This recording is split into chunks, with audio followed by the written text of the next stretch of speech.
nothing concrete yet, which is kind of frustrating, as I'm sure you're all going to agree with me on.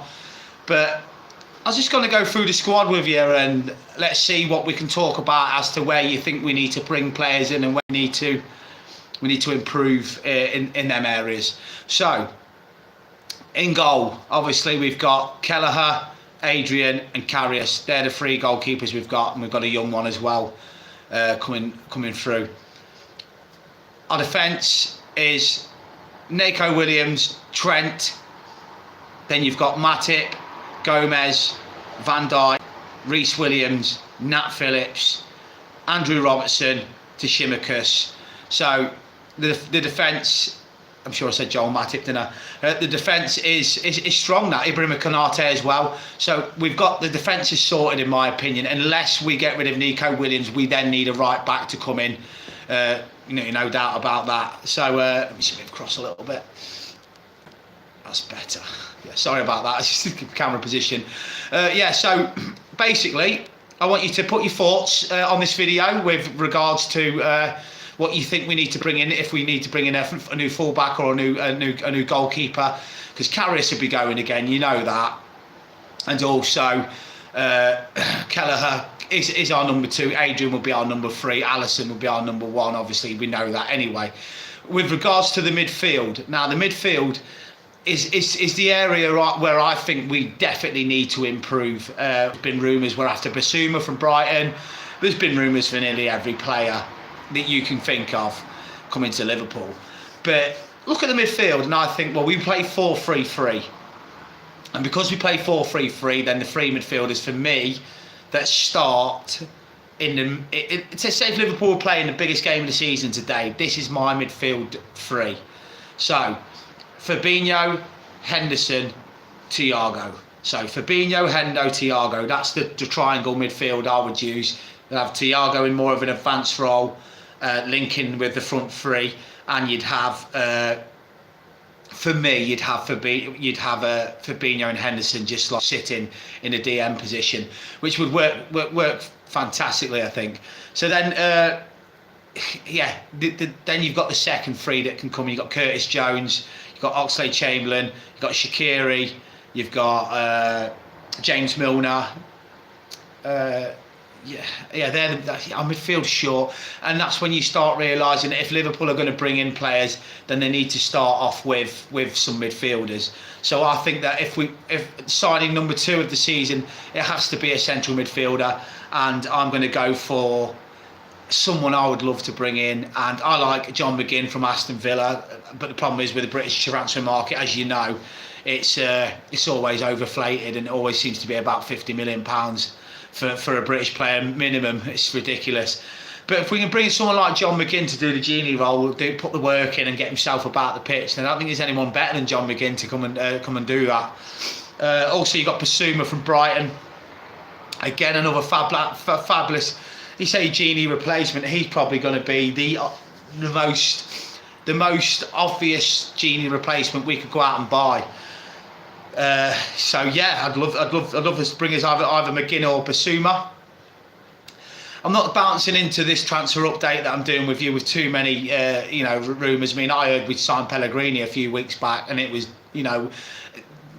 very, very sort of like close to happening. Then he went and got that injury in the Euros.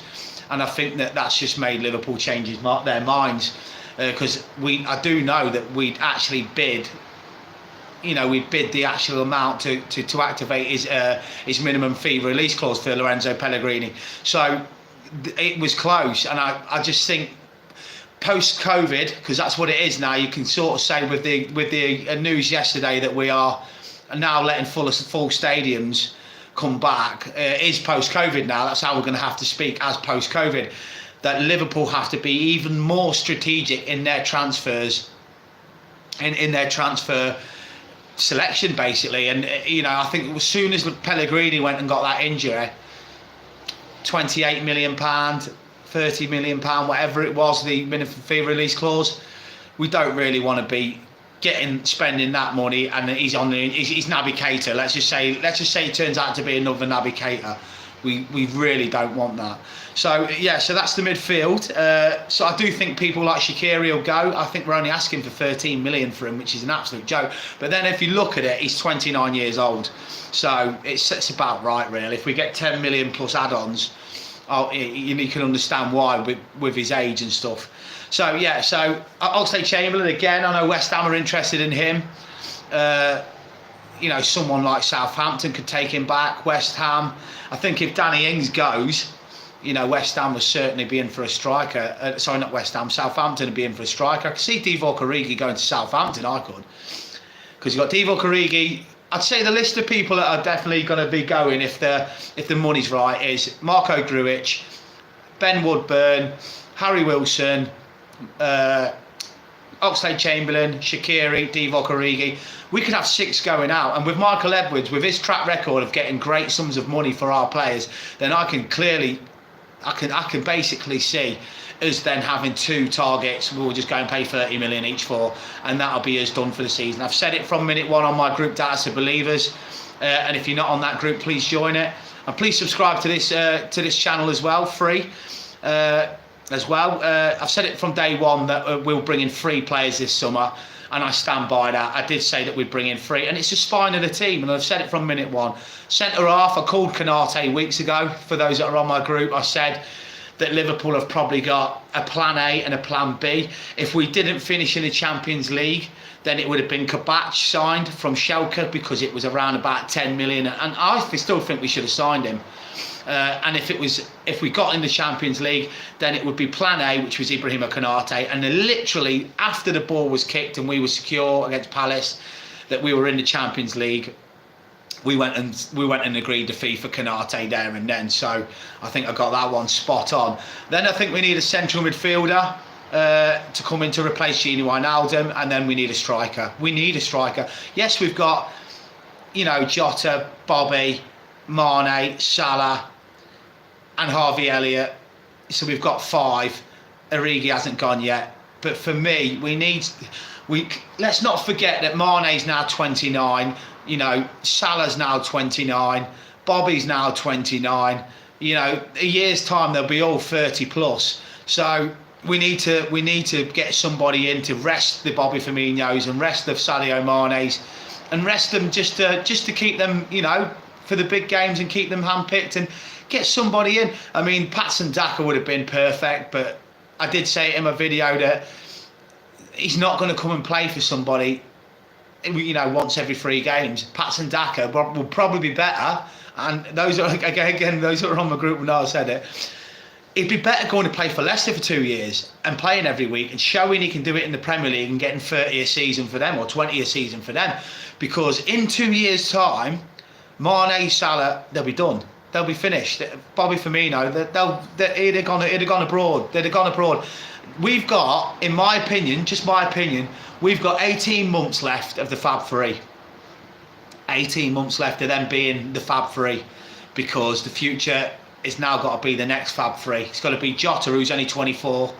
Got to be Jota and got to be someone else. Probably Harvey Elliott that side, and then a goal machine, or even have Jota that side, Harvey Elliott that side, and having a number 9 like a Erling Haaland would be unbelievable, or Mbappe. But I'm not an Mbappe dreamer. I'm saying I'd have Erling Haaland as our number 9. You know, so that's the squad. So with regards to transfers, I will be live on my YouTube from now on. I'm going to start spending more time on my YouTube to start getting this built up now. Than my fan group. It's getting run perfectly fine, my fan group now, so I don't really need to dive in there unless it's match days and I'm talking to the supporters. So yeah, if there's any news coming in, I will be first beamed live on this channel, and we will talk the stats, the Wikipedias, and for those of you that don't know the players' backgrounds, I'll talk about the players' backgrounds, the fees, the region, what they're coming into, and we'll bring you everything. And for those that are watching for the first time, my name's Neil McMillan, and I run Doubters to Believers, the Facebook group, and I also run DTV TV, which is an Anfield-based. When I say Anfield-based, the ground is out my window just across the park there.